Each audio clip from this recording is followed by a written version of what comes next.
పవన్ కళ్యాణ్ కు రాష్ట్ర వ్యాప్తంగానే దేశవ్యాప్తంగా ఎంతో మంది అభిమానులు ఉన్నారు.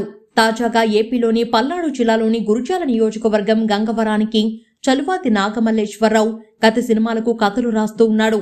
15 ఏళ్ల క్రితం పవన్ కళ్యాణ్ హీరోగా జయంతి సి పర్జాని దర్శకత్వంలో తెరకెక్కిన తీన్మార్ షూటింగ్ సమయంలో చలువాతి నాగమల్లేశ్వరరావు మెగా ఫ్యామిలీ మీదున్న అభిమానంతో ఒక స్టోరీ రాసుకుని పవన్ కళ్యాణ్ కి చెప్పగా పవర్ స్టార్ కు ఆ కథ నచ్చింది.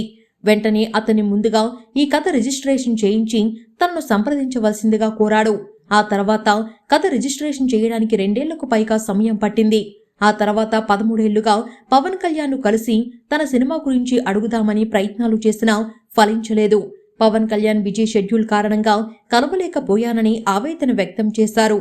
అందుకే మీడియా ముఖంగా పవన్ కళ్యాణ్ గారికి నా సందేశం చేరేలా ప్రయత్నిస్తున్నానని నాగమల్లేశ్వరరావు తెలిపారు. మరి అభిమాని సందేశాన్ని పవన్ కళ్యాణ్ పట్టించుకుంటాడా లేదా అనేది చూడాలి.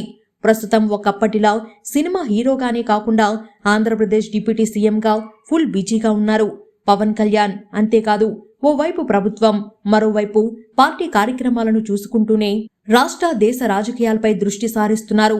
ఈ నేపథ్యంలో పవన్ కళ్యాణ్ ఒప్పుకున్న సినిమాలు కంప్లీట్ చేయాల్సిన పని కూడా పవన్ కళ్యాణ్ పై ఉంది. మరి ఇంత బిజీ షెడ్యూల్లో పవన్ కళ్యాణ్ అభిమాని ఆవేదనను అర్థం చేసుకుని ఆయన చెప్పే కథకు గ్రీన్ సిగ్నల్ ఇస్తాడా లేదా అనేది చూడాలి. రీసెంట్ గా జరిగిన 2024 ఎన్నికల్లో పవన్ కళ్యాణ్ టీడీపీ బీజేపీ కూటమితో జతకట్టి ఎన్నికల బరిలో దిగారు. అంతేకాదు పోటీ చేసిన 21 అసెంబ్లీ స్థానాలతో పాటు 2 పార్లమెంట్ స్థానాల్లో విజయం సాధించి సంచలనం రేపారు. అంతేకాదు 100% స్ట్రైక్ రేట్తో వార్తల్లో నిలిచారు.